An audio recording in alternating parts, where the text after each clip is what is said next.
What's up, guys? Orcus here, and today we got a very interesting video. Yes, we got the NASCAR Martinsville race, and what a race it was, because on the 40th anniversary of Hendrick Motorsports, who could have guessed a driver wins the Martinsville race on the 40th anniversary? And not just that, they finished 1, 2, 3, and 8, I believe. Yes, 1, 2, 3, and 8, and the 1, 2, 3 is the first time a team has ever finished 1, 2, 3 in Martinsville history.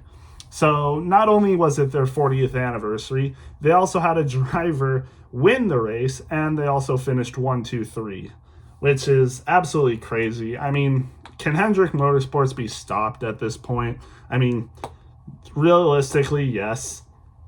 And honestly, the answer at this point is JGR.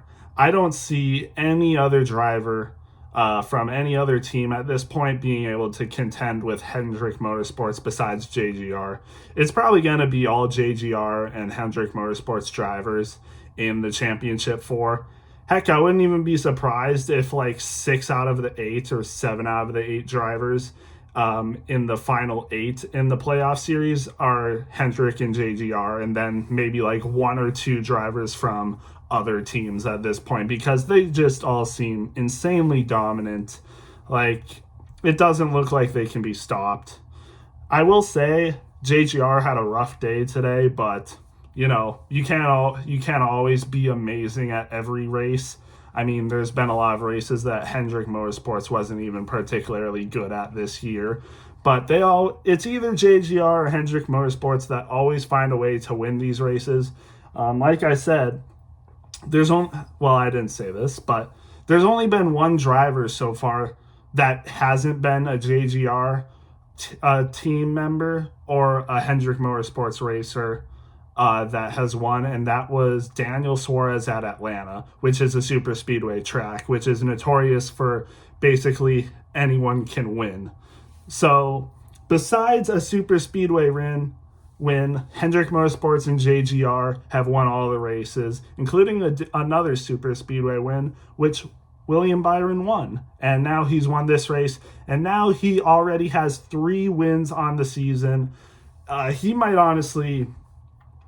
He might be the best. He's probably the best driver at this moment, and I wouldn't be surprised if he could win up to 10 races this year. I would not be surprised at all if he could do what Kyle Larson did that one year. And not to mention, Hendrick Motorsports has won 2 out of the 4 championships that have gone this decade so far, and I wouldn't be surprised if they win this year's one. We saw, obviously, Chase Elliott win the 2021 and Kyle Larson win the 2022 one. And then, Penske had a bit of a dominant run. They won the last 2, but, I mean, those could have easily went to Hendrick as well, because they've always had at least 2 drivers in the championship 4, like last year they did. And it's just kind of wild to see. Like, it's really something, honestly. Hendrick Motorsports, again, on their 40th anniversary, get the win and a 1, 2, 3 finish. It's just unbelievable what they've been able to do.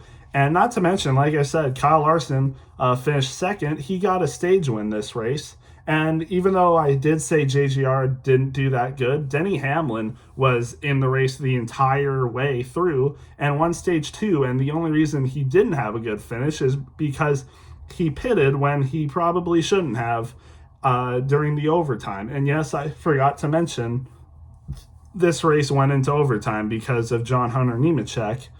And it was interesting because Chase Elliott was in second, so I thought Chase Elliott had a good chance of winning the race, because they were saying earlier the person in second place during the last laps, if there was an overtime or they were like side by side at the end, the second place person has like notoriously gotten the best of the first place driver and won. So when I saw that, I was like, oh my gosh, Chase Elliott might win. And he gave him a little bump, but William Byron just drove right ahead and just dominated. I mean, absolute domination from William Byron. Like I said, probably the best driver in the Cup Series right now. And I wouldn't be surprised if he wins the championship this year. I'm pretty sure he was one of my earlier predictions to win the championship. It was, I think, him and Denny Hamlin, or maybe even Kyle Larson. But William Byron was definitely up there for my predictions, or who I think would win the championship this year. And now, after seeing this race and him having 3 wins on the season, I wouldn't be surprised if that's the case. That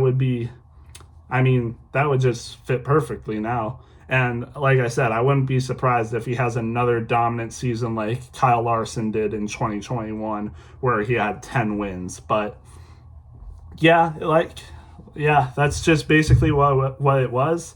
And I didn't mention, but the passing was insanely hard this race as well. I like this race. I thought it was a pretty good race, but man, if they could just pass better, we could have amazing races like every week.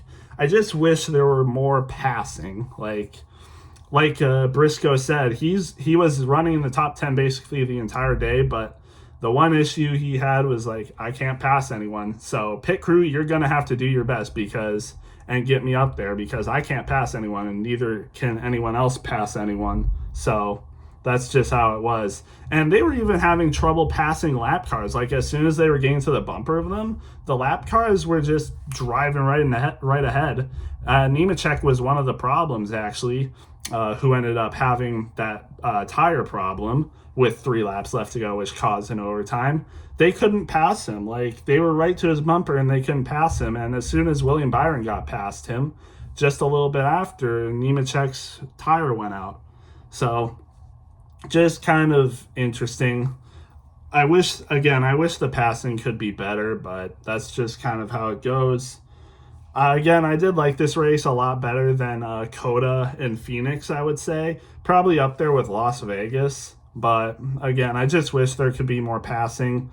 We've just had decent to average races besides the Bristol race and the Atlanta race.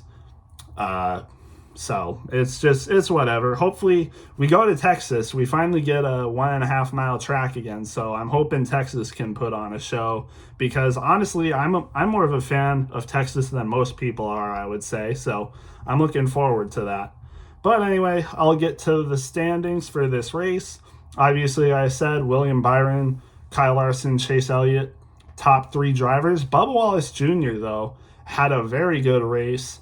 Finished 4th, and he was definitely very happy with that 4th place finish. And he was running in the top 5 basically the entire day, I think. I don't think he got any lower than 6th. So great race for Bubba Wallace. And definitely puts his points back up a lot, because he was 14th in points, I'm pretty sure. Now he's probably close to the top 10 in points, so good for him. Ryan Blaney with a 5th place finish, and Joey Logano right behind him in 6th, both Penske drivers. Hey, again, they could still make a run in the playoffs. I'm not doubting them, but just for now, JGR and Hendrick look good. But these 2 drivers, obviously solid finish. Joey Logano, another solid finish on a short track, got 2nd last week, gets 6th this week. And Ryan Blaney had a really tough start to the race. He was running in the 20th places. He was under threat of being laps down, and he ends up 5th. I'm not sure what he did, to be honest. And I was keeping a close eye on this race. I'm not sure what he did. I think he pitted with 2 tires, and maybe that's how he got it from, but he maintained it, so good for him. Tyler Reddick, quiet day, but finished 7th. Alex Bowman, the other Hendrick driver, finished 8th. We could have had a 1, 2, 3, 4 finish. That would have been something, but Alex Bowman still a decent run with 8th. He's doing pretty good on points this year. He's in the top 16 for sure. So all Hendrick drivers could honestly make the playoffs this year, along with all of the JGR drivers. All of the Hendrick and JGR drivers are in the top 16 for points. So I wouldn't put it past all of them to make the playoffs this year. Then we got Ryan Preece and Chase Briscoe in the top 10. Briscoe was running in the top 10 basically the entire day, but Preece is the more surprising one. He was running in the low teens and 20th places for basically the entire race. And I'm not even sure what he did, but he gained a lot of positions while he was racing and then somehow got into ninth. I'm pretty sure at the start of overtime, he was either 12th or 13th, and he must have had a good restart because he got up to ninth, so good for him. Denny Hamlin finishes 11th. He was running in the top 5 for basically the entire day, and then they made a bad decision on overtime to pit when basically no one else did at his spot. Tyler Reddick, Chastain, I think Gilliland, and Preece all pitted, but they were like the last people on the lead lap, so it made sense for them to pit. But Denny Hamlin was in the top 5, so he really shouldn't have pitted. And I guess that was a strategy call. It didn't work out for them, but oh well.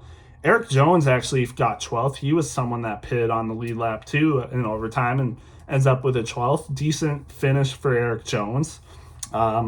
He's been running consistently in the top 15. I don't think he's in the top 16 for points, but he's close, so good for him. Todd Gilliland also with an impressive finish. He was running really good too. He was in the top 10 for a lot of this race, ends up with a 13th.